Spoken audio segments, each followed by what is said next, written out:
حج مقارن هغه ده چې د اول وخت نه د احرام په حال کې د حج د عمرې نیت دواړه کړی. اوس دغه عمره هم طواف ته بیا سعی د مابین صفا او مروه کې، حجم فرضي طواف ته سعی د مابین صفا او مروه کې. نو چې احرام یو ده هلته به یو طواف یوه سعی کې د دواړو دپاره، او که نه نیتونه به دوه وي، یو به د عمرې په نیت باندې طواف او سعی کی، بل به د حج په نیت باندې طواف او سعی کی. امام شافعي صاحب دغه وایي چې یو طواف یو سعی د دواړو دپاره کافي دی. احرام یو ده، عمل هم یو ده. دوی احرام یو ده، عمل هم یو ده. یو طواف چې وکړي هغه طواف هم عمره ده هم حج ده. یوه سعی هغه هم سعی د حج ده هم سعی د عمرې ده. ولې حدیث کې راغلی دی چې نبي کریم صلی الله علیه وسلم طاف طوافا واحدا وسعى سعیا واحدا. لیکن موږ مسلک دا ده چې نه، د عمرې په نیت به ځان ته طواف او سعی کی، د حج په نیت به ځان ته وي. قیران لفظ ته چې وګوره، قیران تداخل ته وي که یو ځایوالي ته وي؟ قیران خو انضمام ته وي، تداخل ته خو نه وي. خو سره منظم شو، احرام یو د دوی دواړه یو په بله پسې متصل شوه، منظم شو، انضمام راغی، تداخل خو نه ده راغلی. او دا چې دلته راغله خو هلته بل حدیث دا راغلی دی چې دوه طوافې کړي دي، دوه سعی کړي دي. راجح هغه ده. ولې اقوال ډېر دي، کې دا یو خبره زه نقل کوم. حضرت علي کرم الله وجهه وروسته چې را روان ده چې دی د یمن نه راغلی و، نبي علیه السلام ورته ویل تا څنګه احرام تړلی؟ احللت بما احل به رسول الله صلی الله علیه وسلم.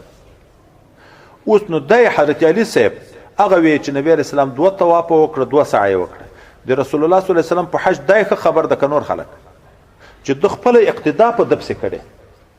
هغه یې دا نقل کې دوه طوافه وکړه، دوه سعی وکړه.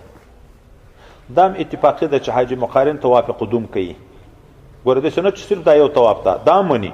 طواف وداع کوي، دا مني. طواف زیارت کوي، دا مني. دا درې طواف خو حاج قارن کوي. خو دا د سعی د عمرې طواف شته که نشته؟ څوک دا د مابین طواف دغه مشترک بولي چې دا فرضي طواف ده، دا هم عمره ده هم حج ده. موږ نه، قران انضمام ته وی، قران تداخل ته نه وی چې یو په بل کې سره داخل دي. ټولو صحابه کرامو عمره ځان ته وکړه او حج ځان ته وکړه، طوافونه هم دوه دوه، سعی هم دوه دوه. او غایت ما فی الباب طاف طوافا واحدا وسعى سعیا واحدا. د دې معنا دا ده چې د حج د طواف د عمرې د طواف فرق نشته، دواړه یو قسم طواف ده. طاف طوافا واحدا دا نه معنی چې عمره کنکای حج د نو وشو تر اتاو شو طواف شو، قرا حج لوی حج ده نو څوار سوارې براته ویږي. نه، طاف طوافا واحدا که د عمرې دم دغه یو قسم طواف ده، که د حج دم سعی سعیا واحدا التم وشو ته دي، که عمره دم یو قسم سعی ده او که حج دم. تشبیه په دغه کې ده چې د حج د طواف او د عمرې د طواف فرق نشته، د حج د سعی د عمرې د سعی فرق نشته.